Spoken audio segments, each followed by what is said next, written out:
हाँ जी students, welcome again to my channel. Class 12th sample paper का solution मैं करवा रही हूँ और सेक्शन ए, बी और सी मैं अपलोड कर चुकी हूँ। आज हम शुरू करेंगे सेक्शन डी, क्वेश्चन नंबर 18, जो कि लॉन्ग क्वेश्चन है। If A is a matrix then find A inverse. पहले तो क्वेश्चन में वो कह रहा है कि ए अगर कोई मैट्रिक्स है तो उसका इन्वर्स निकालो। Then using A inverse solve the system of equations. ये आपकी इक्वेशंस हैं। इन इक्वेशंस को अगर आप ध्यान से देखोगे तो इनके कोफिशिएंट से जो भी मैट्रिक्स बनेगा, देखो 2 3 1 वो यही मैट्रिक्स बनेगा, -3 2 1 यही बनेगा, 5 -4 -2 यही बनेगा। समझ में आ गई बात? तो पहले हमारा काम होगा उसको सॉल्व करना। ये बहुत आसान सा क्वेश्चन है तो इस पर मैं ज़्यादा टाइम नहीं लगाऊंगी। मैं आपको इसकी मेन बातें बताऊंगी। पहले ए को लिख लेते हैं, 2 -3 5 3 2 -4 और 1 1 -2। ए का इन्वर्स निकालना है, लेकिन इन्वर्स से पहले हमें चेक करना है कि मैट्रिक्स सिंगुलर है या नॉन सिंगुलर है। तो डिटर्मिनेंट निकाल लो। डिटर्मिनेंट निकालोगे तो 2 इंटू में ये वाला मैट्रिक्स आपका आ जाएगा। तो इसको मैं सीधा सॉल्व कर देती हूँ। -4 +4 माइनस माइनस +3 और ये आ जाएगा -6 +4 और +5 इंटू 3 -2। तो देखो ये तो हो गया 0। -6 +4 -2 +3 से मल्टीप्लाई करोगे 6, 3 में से 2 गया 1, 5 -1 आ गया जो कि नॉन जीरो है। अब जब डिटर्मिनेंट नॉन जीरो तो मैट्रिक्स नॉन सिंगुलर है। नॉन सिंगुलर है तो उसका इन्वर्स एग्जिस्ट करेगा। अब आप ले लो भैया, आपको निकालना है एडजॉइंट ए। एडजॉइंट ए के लिए आपको चाहिए कोफैक्टर्स। एक कोफैक्टर मैं आपको निकाल के दिखा देती हूँ, A11।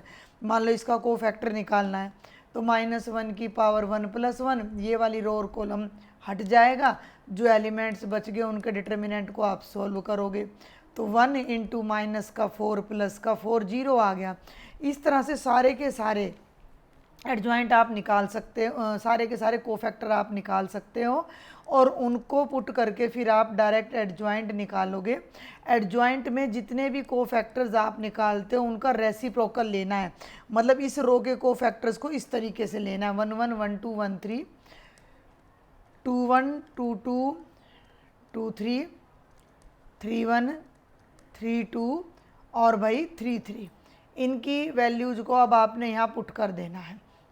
मैंने कोफैक्टर निकाले नहीं है, मैंने पहले से निकाल रखे हैं, जिनको मैं यहाँ डायरेक्ट पुट करने जा रही हूँ। 0 2 और 1 आ जाएगा, -1 -9 और -5 आ जाएगा और 2 और अगला है 23 और ये 13 आ जाएगा। ये हो गया एडजॉइंट ए।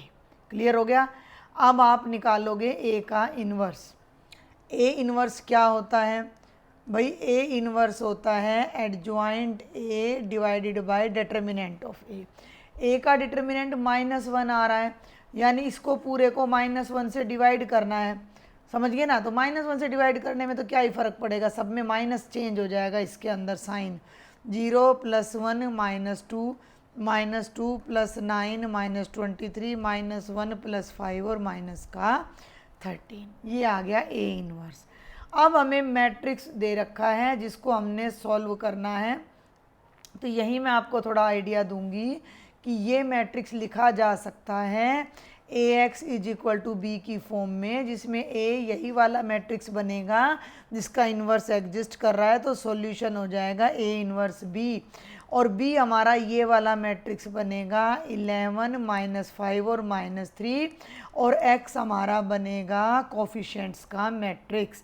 तो इस फॉर्मूला को लगा के अब हम अपना सॉल्यूशन निकालेंगे कि X = A इन्वर्स B। तो A इन्वर्स आपके सामने है, 0 1 -2 -2 9 -23। आप करोगे तो आपको ज़्यादा टाइम लगेगा। और ये है 11 -5 और -3। ठीक है, 11 -5 और -3। इसको सॉल्व कर लो तो देखो फर्स्ट रो हो जाएगी 0 -5 + 6, सेकेंड रो हो जाएगी -22 -45 + 69 माइनस का 11 माइनस का 25 + 13 39। सॉल्व करो, एक आएगा। इन दोनों का सम 67, 69 में से माइनस करो 2। इन दोनों का सम 36, 39 में से माइनस करोगे तो 3 आ जाएगा। लेफ्ट में जो x है उसका मतलब है एक्स वाई जेड 1 2 3, तो एक्स की वैल्यू 1 आ गई, वाई की 2 आ गई और जेड की 3 आ गई।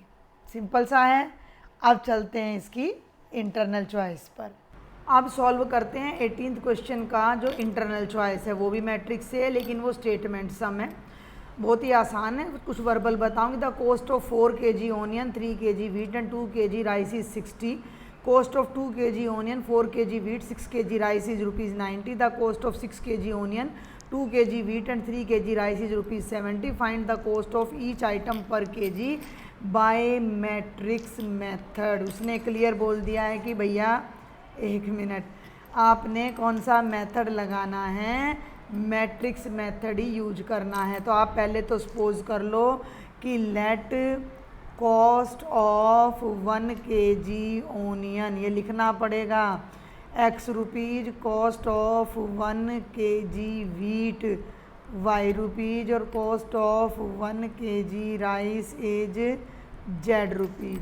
अब अपनी कंडीशन पर आ जाओ। पहली कंडीशन है 4, 3 और 2, तो 4 किलो ओनियन है तो कितना हो जाएगा 4x + 3y + 2z = 60।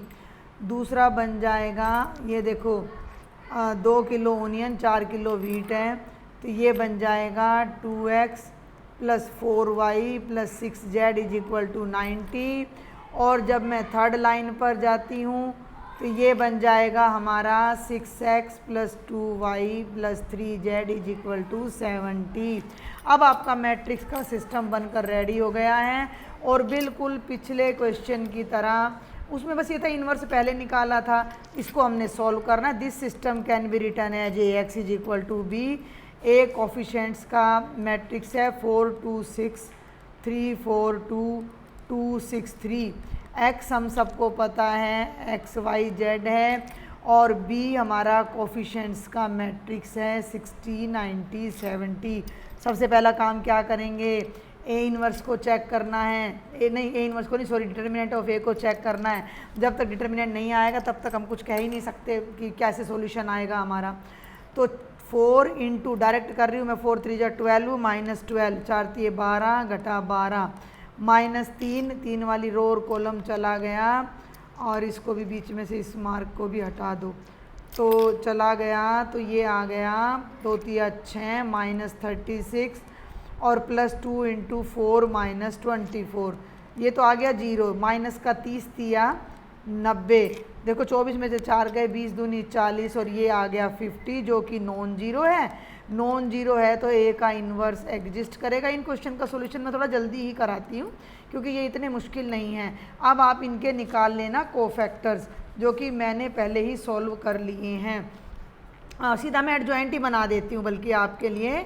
तो एडजॉइंट ए आपका हो जाएगा A11 A12 A13। जिन बच्चों को कोफैक्टर नहीं निकालने आते हैं वो बच्चे मेरी प्रीवियस वीडियोस देख सकते हैं, क्योंकि अगर कोफैक्टर ही निकालने नहीं आ रहे तो इन क्वेश्चंस को अब आप कर भी नहीं पाओगे।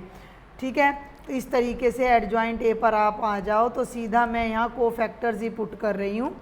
A11 है 0, फिर 30, फिर -20, फिर भाई -5 0 और 10 और फिर 10 माइनस का 20 और प्लस का 10, ये आ गया एडजॉइंट ए। अब आप निकाल दो ए का इन्वर्स, जो कि होता है adjoint A divided by determinant A. A का डिटर्मिनेंट है 50 है ना, और एडजॉइंट की वैल्यू 0 -5 10 ऐसे ही रहने दो। 30 0 -20 और -20 10 और 10 अंदर मत ले जाओ 50 को। अब सॉल्यूशन निकाल दो, x = A inverse b। b ये रहा 60 90 70।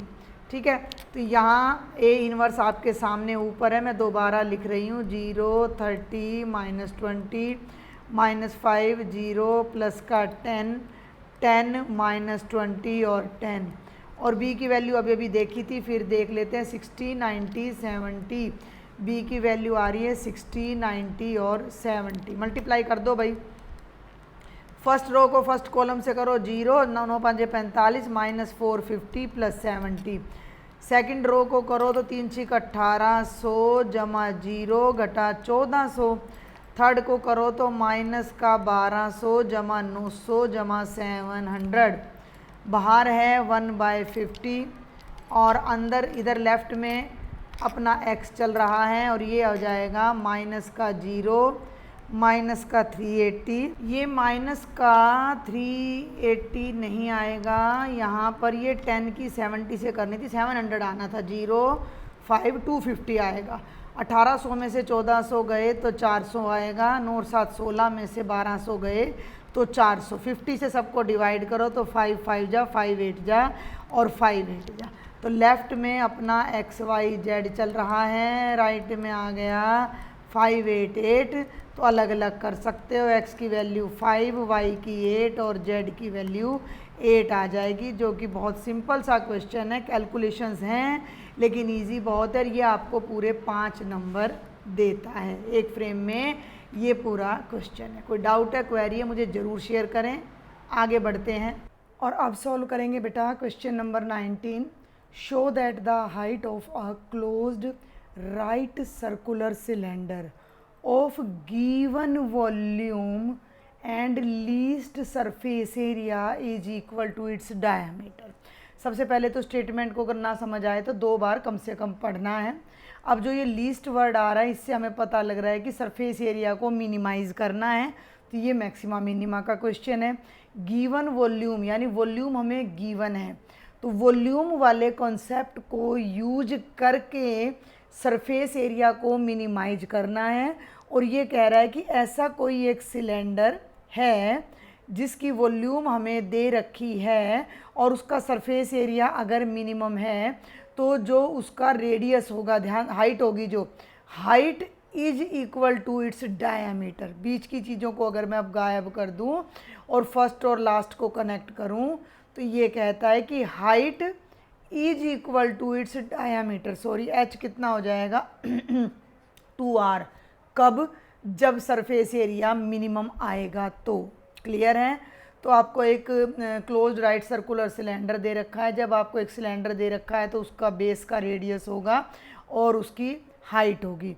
ठीक है, यहाँ पर हम एक सिलेंडर का डायग्राम भी थोड़ा सा बना लेते हैं कि भैया r तो उसका रेडियस है और h उसकी हाइट है। वॉल्यूम गिवन है, वॉल्यूम होती है पाई r स्क्वेयर h। अब मेरी बात सुनो, 2 चीज़ें अननोन है यहाँ पर, रेडियस भी अननोन है और हाइट भी अननोन है, और हाइट को रेडियस की टर्म में बदलना है। तो क्योंकि ये चीज़ हमें गिवन है तो इसमें से हम या तो h की वैल्यू या r की वैल्यू फाइंड कर लेंगे। अगर हम इसमें से r की वैल्यू फाइंड करते हैं तो वो अंडर रूट में जाएगी। ठीक है, ये वो आ जाएगी v/πh। फिर मुझे यहाँ से अंडर रूट निकालना पड़ेगा जो कि दिक्कत करेगा। उसकी बजाय मैं क्या करती हूँ कि ये हमें गिवन है, ये लिख लेना सारी बातें आप। तो यहाँ से आप r स्क्वेयर नहीं लेंगे क्योंकि अगर r स्क्वेयर लोगे तो अंडर रूट में जाना पड़ेगा, तो h ले लो। h को तो यहीं रखो और v के नीचे ले जाओ पाई r स्क्वेयर। ये आपको h की वैल्यू मिल गई जिसे आप यूज़ कर सकते हो। अब आपने क्वेश्चन को समझना है कि सरफेस एरिया को मिनिमाइज़ करना है। तो सबसे पहले तो सरफेस एरिया का फॉर्मूला लिख लो। सरफेस एरिया ऑफ सिलेंडर क्या होता है? 2πRh plus pi are square, यानी कि हम इसको 2πr स्क्वेयर और छोटा लिखूँ तो 2πr into H plus R. 9th class में आ जाता है। अब यहाँ पर h की जगह पर आप r लगा दो तो 2πr 1 से यूज कर लो, v/πr स्क्वेयर प्लस r/1। ठीक है, और इसको अलग अलग कर लो। अब ये आपके पास एक फंक्शन बन जाएगा। पहले इनको सेपरेट कर लो टर्म्स को, 2πr into v/πr square, bracket खोल दी ना, और प्लस 2πr स्क्वेयर। तो देखो r से r स्क्वेयर का एक वैल्यू कट गई, पाई से पाई कट गया, और s की वैल्यू आ गई 2v और बाय r और प्लस 2πr स्क्वेयर।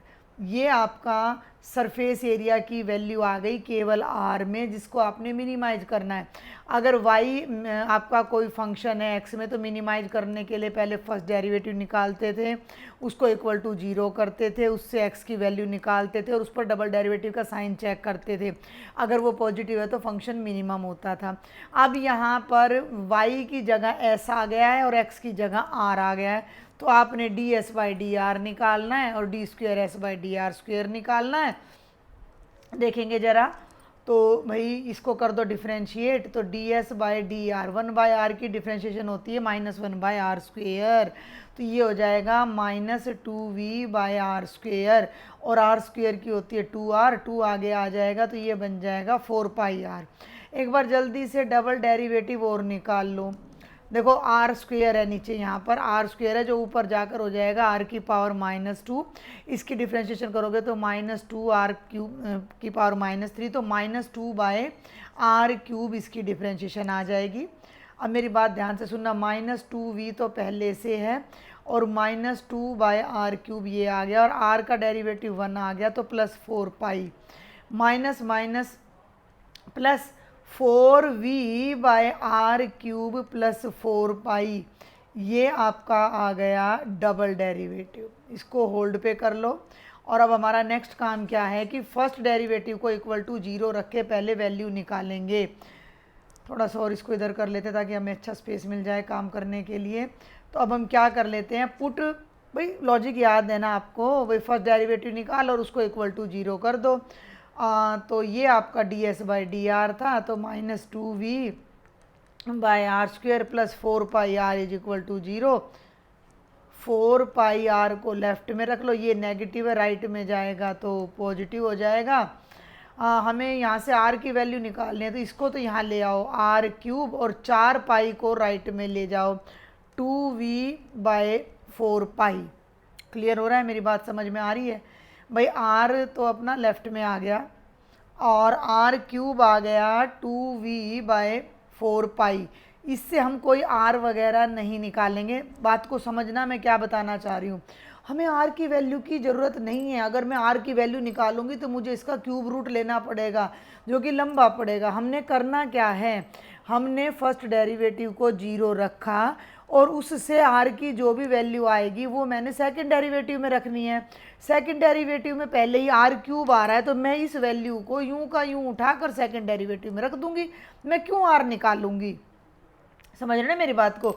अब इस वैल्यू को मैं put r³ in D square S by D R square, तो यहाँ पुट कर दो, पॉजिटिव आएगा, ये पहले ही आ रहा है पॉजिटिव, तो 4v, r³ का मतलब है 2v/4π, तो 2v/4π और प्लस ये सब वैल्यूज़ पॉजिटिव हैं तो पॉजिटिव आएगा।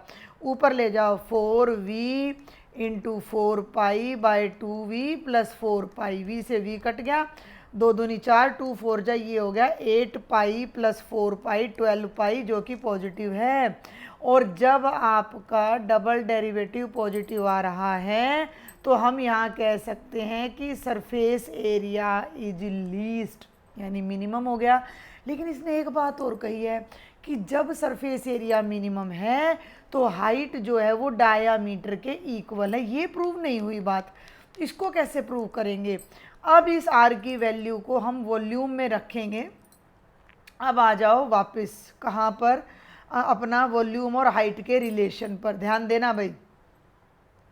ये है रिलेशन हमारा यहाँ पर कि height is equal to volume by πr²। ठीक है, समझ में आ रही मेरी बात? अच्छा अब मेरी बात सुनो, अब यहाँ r³ है मेरे पास, लॉजिक को पकड़ना, यहाँ r³ है 2v/4π। ठीक है, अब अगर मैं r³ को यहाँ यूज करती हूँ r की वैल्यू को तो मुझे दिक्कत करेगा। उसकी बजाय मैं क्यों ना ऐसा करूँ कि देखो यहाँ से तो वॉल्यूम था ही πr²h, और यहाँ से 2 2 जा 4, और यहाँ से जो वॉल्यूम, देखो मेरी बात सुनना, मैं इसको इधर ले जाऊँ तो ये हो गया 2πr³ is equal to volume. इससे भी वॉल्यूम आ गई और वॉल्यूम हमें पता है πr²h है, दोनों को इक्वल कर दो भाई, दोनों ही वॉल्यूम हैं तो 1 और 2 से πr² h और 2πr³ दोनों इक्वल हो जाएंगे। पाई से तो पाई कैंसिल हो गया और आर स्क्वायर से ये कैंसिल हो गया और एच की वैल्यू कितनी आ गई, 2r आ गई। यानी कि हमारा सरफेस एरिया कब लीस्ट था, जब हमारी आर क्यूब की वैल्यू ये थी। लेकिन हमें आर और एच में रिलेशन लाना था। आर और एच में रिलेशन लाने के लिए मैंने आर की वैल्यू नहीं निकाली, मैंने इस रिजल्ट से वॉल्यूम निकाला। एक वॉल्यूम का फॉर्मूला डायरेक्ट होता है, दोनों को इक्वल करा और एच की वैल्यू 2r आ गई। भाई सरफेस एरिया लिस्ट कब था, जब ये कंडीशन थी। इस कंडीशन से जब हाइट निकाली तो वो 2r के इक्वल आ गई और यही हमने प्रूव करना था। देखो मेरी बात को सुनना कि ये क्वेश्चन थोड़े से टिपिकल हैं। मैं एक्चुअल में ये एक्सरसाइज भी मेरी चैनल पर अपलोड नहीं है, ये वाली मैं कर रही हूँ धीरे धीरे करके। तो आपने इनका बस लॉजिक पकड़ना है कि हमने एक रिलेशन एस्टेब्लिश करना है। हमें वॉल्यूम गिवन थी, मैं फिर से रिपीट कर दूँ ये बात कि हमें वॉल्यूम गिवन थी, वॉल्यूम का यूज़ करके हमने हाइट को रेडियस में कन्वर्ट किया। उसके बाद हमने सरफेस एरिया निकाला और पूरे के पूरे को आर में बदला। फिर मैंने ds/dr निकाला और डबल डेरिवेटिव निकाला। फिर हमने फर्स्ट डेरिवेटिव को 0 रखा, तो 0 रखने से आर क्यूब की वैल्यू आई, जिसे हमने as it is double derivative में रख दिया, जो कि पॉजिटिव आ गया। डबल डेरिवेटिव पॉजिटिव आ गया, इसका मतलब हमारा सरफेस एरिया क्या है, मिनिमम है। और जब सरफेस एरिया मिनिमम है तो पहले मैं यहाँ गई, दोनों को इक्वल करके एच की वैल्यू कितनी आ गई, 2r आ गई। ठीक है, इसी में एक इंटरनल चॉइस है, उसको देखते। कोई भी डाउट हो तो मुझे ज़रूर बताइएगा। आगे बढ़ते हैं। ये क्वेश्चन नंबर 19 की इंटरनल चॉइस है, जो कि डेफिनेट इंटीग्रल से -1 to 2 modulus of x³ - x। पहले तो इसके अलग अलग पार्ट्स कर लो। -1 to 2 है, यानी -1 से 0 तक ले जाओ। ठीक है, मॉडुलस वाले ऐसे ही करते हैं, 0 से 1 तक ले जाओ और भैया 1 से 2 तक ले जाओ, 1 से 2 तक ले जाओ। और अब मैं इनका बिहेवियर आपको चेक करके बताती हूँ। जब x, ये तुमने पेपर में करके आना है, जब x की वैल्यू -1 से 0 के बीच है तो तुम x³ - x को चेक करो। -1 से 0 के बीच में ले लो -1/2। मान लो मैंने x को ले लिया -1/2, तो -1/2 का क्यूब और -1/2 ये आ गया -1/8 + 1/2, 8 -1 और +4, 3/8 यानी पॉजिटिव आ गया। सुनना मेरी बात ध्यान से, x³ - x पॉजिटिव है। और मॉडुलस में आपको मॉडुलस बिल्कुल क्लियर होना चाहिए डेफिनेट इंटीग्रल के लिए कि मॉड x की क्या डेफिनेशन थी। यहाँ लिख देती हूँ कि जब मॉडुलस के अंदर की टर्म 0 या 0 से ग्रेटर है तो एज इट इज, और लेस देन 0 है तो -x। अब जब x इस इंटरवल को बिलोंग कर रहा है तो जो मेरा x³ - x है वो पॉजिटिव है, यानी कि जब मैं इसका मॉडुलस करूँगी तो ये एज इट इज आ जाएगा। क्लियर हो गया। सेकंड पार्ट पे आ जाओ। जब x 0 से 1 के बीच है, 0 से 1 के बीच है तो प्लस का 1/2 ले लो। भाई x को 1 रफ में लेके देख लेना, x³ - x ये हो गया 1/8 - 1/2, ये नेगेटिव आएगा। 8 LCM लोगे तो ये नेगेटिव आएगा, ये नेगेटिव आएगा। तो आप यहाँ लिखोगे x³ - x लेस देन 0 है, तो इसका जब आप मॉडुलस करोगे तो ये इसी का नेगेटिव आ जाएगा, यानी कि x आगे आ जाएगा और x³ पीछे चला जाएगा। ठीक है, क्लियर हो रहा है यहाँ तक। अब इसके थर्ड पार्ट पे आ जाओ। थर्ड में इधर करा दूँ, इधर फेस हट जाता है कई बार, मुझे ऐसा लगता है, मुझे दिखता नहीं है जब मैं रिकॉर्ड करती हूँ कि मेरा फेस कहाँ है, तो उससे कई बार आइडिया नहीं होता। x की वैल्यू 1 और 2 के बीच में है तो 1.5 ले लो। 1.5 का मतलब 3/2 ले लो, तो 3 मैं यहाँ रख रही हूँ इसके अंदर, सुन रहे हो, तो ये हो गया भाई 3/2 का क्यूब -3/2, 27/8 -3/2, 8 LCM लिया, 2 4 जा 4 3 जा 12, पॉजिटिव आया। पॉजिटिव आया तो ये भी एज इट इज रहेगा। इसीलिए मैंने तीनों पार्ट्स अलग अलग किए थे कि जब x की वैल्यू इस इंटरवल में है तो x³ - x पॉजिटिव है, तो इसका जब तुम मैग्नीट्यूड करोगे तो वो एज इट इज, मॉडुलस लोगे तो एज इट इज रहेगा। यहाँ तक की बात समझ आ गई। अब ये जो मैंने तीनों पार्ट्स किए हैं, इनमें तीनों में बस अलग अलग अब आप इंटीग्रेट कर दो। i = यहाँ ध्यान देना, -1 से 0 के बीच में, ये तीनों इंटरवल अलग अलग कर देती हूँ मैं। ये रहा पहले वाला, तो ये मॉडुलस एज इट इज है क्योंकि टर्म पॉजिटिव है, तो ये मॉडुलस हट जाएगा और ये x³ - x dx रह जाएगा, प्लस 0 to 1 के बीच में ये है, 0 to 1 में नेगेटिव है तो ये x minus x cube D x हो जाएगा, और 1 से 2 के बीच में ये फिर से पॉजिटिव है तो ये x cube minus x D x हो जाएगा। ये सारा आप एग्ज़ाम में करके आओगे तभी ये 5 मार्क्स का है। ठीक है, अब इसको इंटीग्रेट कर दो भाई उठा के, तो ये बन गया x की power 4/4 minus x square by 2 minus 1 से 0 plus x square by 2 minus x की पावर 4/4 0 से 1 और प्लस एक्स की power 4/4 minus x square by 2 1 से 2।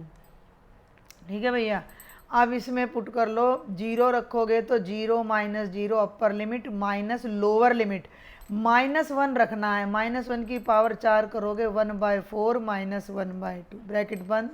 सेकंड पे आ जाओ, 1 रखो अपर लिमिट तो 1/2 माइनस 1/4 और 0 रखोगे तो सब कुछ 0 प्लस अपर लिमिट 2 रखो तो 2 यहाँ रखोगे तो 2 2 जा 4 2 जा 8 2 जा 16/4 minus 4/2 upper limit. Lower limit में 1 रख दो तो 1/4 माइनस 1/2। देखो वैसे तो ना ये दोनों टर्म्स बिल्कुल एक जैसी हैं, 1/4 माइनस 1/2 और ये भी है। इनको देखो ब्रैकेट को ना भी खोल लो, सुनना मेरी बात ध्यान से, ये तो 0 हो गया, ये हो गया माइनस का 1/4 माइनस 1/2 प्लस का 1/2 माइनस 1/4 4 4 जा 16 2 2 जा 4 4 में से 2 गया 2 और माइनस का 1/4 माइनस 1/2। अब ये दोनों टर्म्स तो एक जैसी हो गई और ये अलग हो गया, या तो इनको सबको अलग अलग कर लो, नहीं तो सुनो ब्रैकेट खोल दो, -1/4 plus 1/2 plus 1/2 minus 1/4 plus 2 minus 1/4 plus 1/2। अब सुनो मेरी बात ध्यान से, 1/4 3 बार आ रहा है, तीनों बार माइनस में है तो ये हो जाएगा माइनस का 3/4। 1/2 भी 3 बार आ रहा है तो प्लस का 3/2 और प्लस का 2/1। एलसीएम ले लेते हैं भाई, 4 एलसीएम ले लिया, -3 2 2 जा 4 6 और 2 4 जा 8 8 और 6 14 14 में से 3 माइनस करोगे 11/4 आपका आंसर आ जाएगा। कोई ज़्यादा मुश्किल नहीं है, पूरे क्वेश्चन को एक सिंगल फ्रेम में करने की कोशिश करती हूँ। थोड़ा सा ज़्यादा छोटा हो गया, पता नहीं आपको दिख रहा है कि नहीं दिख रहा है, थोड़ा बड़ा करूँ तो फिर ये पूरा एक फ्रेम में नहीं आएगा। ठीक है, कोई डाउट है, क्वेरी है, मुझे ज़रूर शेयर करें। और जल्दी से देखते हैं सैम्पल पेपर का लास्ट क्वेश्चन जो कि केस स्टडी है।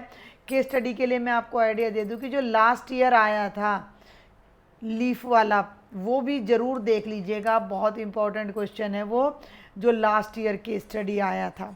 ठीक है, तो अभी जल्दी से देख लेते हैं। In a park an open tank is to be constructed using metal sheet with a square base and vertical side so that it contains 500 cubic metre of water. ये एक टैंक बनाया गया है जिसके अंदर 500 क्यूबिक मीटर यानी कि 500 metre cube पानी आ रहा है, जो कि इसकी वॉल्यूम हमें दे रखी है। ओपन टैंक है, मेटल का बन रहा है, स्क्वेयर बेस है और वर्टिकल साइड्स हैं। इस इंफॉर्मेशन को यूज करके इनका आंसर दो, find the minimum surface area of the tank. अब इसने इसको क्यूब नहीं बोला, बेस स्क्वेयर है, बेस स्क्वेयर है तो ये चारों साइड से सेम है लेकिन इसकी हाइट डिफरेंट है। तो हम क्या कर लेते हैं कि इसको बेस तो क्योंकि स्क्वेयर है तो लेंथ भी x ब्रेड्थ भी x और हाइट को y ले लो, क्योंकि उसने ये नहीं कहा कि ये क्यूब है, समझ रहे हो मेरी बात को, वर्टिकल साइड है। तो इसकी जो वॉल्यूम है वो आपको दे रखी है, ये लगभग बिल्कुल अभी जो क्वेश्चन मैंने कराया है सिलेंडर वाला उसी की तरह हो गया। तो हम मान लेते हैं कि लेंथ भी आपकी x है, ब्रेड्थ भी आपकी x है और हाइट आपकी y है। तो वॉल्यूम क्या होती है क्यूबॉइड की, LBH यानी x इंटू वाई, जो कि 500 दे रखी है। तो ये हो गई x²y, बिल्कुल पिछले क्वेश्चन की तरह y की वैल्यू निकाल लो जो कि हो गई 500/x²। एक वेरिएबल को ख़त्म करना है। अब ये कहता है find the minimum surface area of the tank, तो इसका सरफेस एरिया निकाल के इसको मिनिमम कर दो। अब एक बात का ध्यान रखना कि जो ये टैंक है भैया ये ओपन है, यानी कि ऊपर वाला फेस इसका नहीं है। तो इसका सरफेस एरिया कैसे निकालें, सिंपल सी बात है, नीचे तो स्क्वेयर है नीचे वाले का एरिया तो एक्स स्क्वायर आ जाएगा। और ये चारों जो दीवारें हैं वो रेक्टेंगल हैं और हर रेक्टेंगल की लेंथ एक्स है, ब्रेड्थ वाई है, यानी इसका एरिया हो गया एक्स वाई। तो ऐसे 4 बार एक्स वाई आपका आ जाएगा। ठीक है, आपने जो अपना 9th-10th में पढ़ रखा उससे भी कर सकते थे, नहीं तो हम डायरेक्ट कर देते हैं कि surface area is equal to X square plus 4xy। लॉजिक समझ आ गया ना, 5 फेस हो गए, चारों तरफ का 4xy हो गया और एक नीचे का हो गया। इसको अब कर दो ds/dx जो कि हो गया 2 है। अरे अरे एक मिनट, पहले इस y की जगह x में कन्वर्ट करो इसको। तो ये हो गया x square plus 4x into 500/x²। ये कैंसिल हो गया और s की जो वैल्यू है वो कितनी आ जाएगी, एक्स स्क्वेयर प्लस 2000/x। आगे सरफेस एरिया इसकी कर दो बेटा जी डिफ्रेंशिएशन, ds/dx हो गया 2x, 1/x की अभी कराई है मैंने इसी लेक्चर में, 2000/x²। इसको ना जीरो भी पुट करना है, जो कि मैं साइड में पुट कर देती हूँ ताकि मैं यहाँ डबल डेरिवेटिव साथ के साथ निकाल दूँ। इसको जीरो पुट करो तो 2, इसको जब जीरो पुट करोगे तो इक्वल टू चला जाएगा, इज इक्वल टू हो जाएगा 2000/x²। x² को तो इधर ले आओ, ये हो गया 2x³ इज इक्वल टू 2000। 2 से डिवाइड करो तो x³ इज इक्वल टू 1000। 1000 का मतलब 10 का क्यूब, तो कैंसिल होके क्यूब से क्यूब x की वैल्यू 10 आ गई। अब यहाँ आप निकाल दो डबल डेरिवेटिव, क्योंकि लीस्ट या मैक्सिमम तब देखते हैं जब डबल डेरिवेटिव पॉजिटिव नेगेटिव होता है। तो 2x की जगह तो आ गया डेरिवेटिव 2, क्योंकि x का 1 होता है, माइनस में 1/x² का डेरिवेटिव भी मैंने बताया था -2/x³, तो वो प्लस हो जाएगा 2 इंटू 2000/x³। तो ये हो गया 2 प्लस 4000/x³। ये डबल डेरिवेटिव आ गया। और इस डबल डेरिवेटिव में जब आप x की जगह 10 रखोगे तो ये पॉजिटिव आएगा। डबल डेरिवेटिव कब, जब x 10 है, तो ये हो जाएगा 2 प्लस 4000, 10 क्यूब का मतलब 1000, ये कैंसिल होके कितना आ गया 6, जो कि पॉजिटिव। और अगर डबल डेरिवेटिव पॉजिटिव है तो सरफेस एरिया इज लीस्ट। अब सरफेस एरिया लीस्ट कब है, जब x की वैल्यू 10 है। अब क्वेश्चन पढ़ो कि क्या है, find the minimum surface area, वो सरफेस एरिया निकालना भी है। अब सरफेस एरिया तब निकलेगा जब y की वैल्यू आ जाएगी। ठीक है, तो भाई ये x की वैल्यू 10 आ गई, यहाँ पुट कर दो, y की वैल्यू आ जाएगी 500/10 का स्क्वायर 100 यानी 5। तो x 10 आ गया, y 5 आ गया, तब हमारा सरफेस एरिया मिनिमम होगा। और वो सरफेस एरिया अभी अभी आपने देखा है क्या है, x² प्लस 4xy, तो वो हो जाएगा 10 का स्क्वायर, 4 इंटू 10 इंटू 5, 100, 5 चौके 20, 200, यानी कि 300। ये देख लेना मीटर सेंटीमीटर क्या दे रखा है, मीटर दे रखा है, तो 300 मीटर स्क्वायर आ जाएगा फर्स्ट पार्ट का आंसर।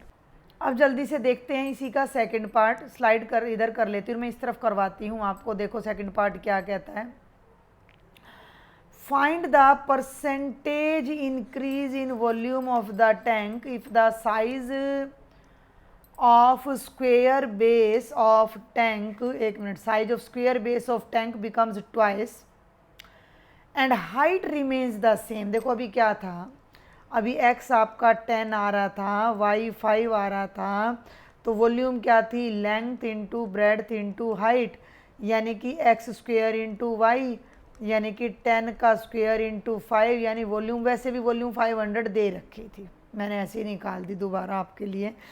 और अब ये कहता है कि कितनी बढ़ जाएगी, if the size of tank becomes twice, यानी कि जो बेस है वो डबल हो जाए, हाइट उतनी रहे लेकिन नीचे वाला डबल हो जाए। अब मैं यहाँ थोड़ा सा आपका डाउट क्लियर कर दूँगी, साइज नहीं साइड लेके चलो, side of the square base of tank, यानी कि जो बेस था नीचे जो x था उसकी जगह कितना हो गया 2x, और हाइट सेम है, तो न्यू वॉल्यूम, जो न्यू वॉल्यूम होगी वो हो जाएगी 2x का whole square into Y, 2 into 10 का होल स्क्वायर इंटू 5, 10 दूनी 20, 20 का स्क्वायर करोगे 400 गुणा 5 यानी 2000। ओल्ड वॉल्यूम 500 थी, न्यू वॉल्यूम 2000 है, इंक्रीज कितनी हुई वॉल्यूम 2 1000 में से 500 को माइनस कर दो तो 1500 मीटर क्यूब इंक्रीज हो गई। अब परसेंटेज इंक्रीज कितना हो जाएगा, जितना बढ़ा है बटे जितना पहले था मल्टीप्लाई बाय 100। पहले 500 था ना, 500 पे 1500 बढ़ गया तो 0 से 0 कैंसिल, 5 3 जा 15 और ये हमारा 300% जो वॉल्यूम है वो इंक्रीज हो गई है। और यही इसने पूछा था कि भाई परसेंटेज इंक्रीज कितनी है। तो थोड़ा अलग था क्वेश्चन बट इंटरेस्टिंग था और पूरा क्वेश्चन ये एक फ्रेम में कर दिया। ये आपके कंप्लीट सैम्पल पेपर का सॉल्यूशन है। जैसे आपका एग्ज़ाम हो जाएगा मैं जल्द से जल्द कोशिश करूँगी, आप इतना रिपीटेडली मैसेज ना किया करें, टाइम लगता है सॉल्यूशन को बनाने में, अपलोड करने में। तो जैसे ही टाइम लगेगा मैं क्वेश्चन पेपर का सॉल्यूशन भी अपलोड कर दूंगी। आपने बस एक ही काम करना है, चैनल को सब्सक्राइब करना है और ज़्यादा से ज़्यादा फ्रेंड्स को शेयर भी करना है। Thank you.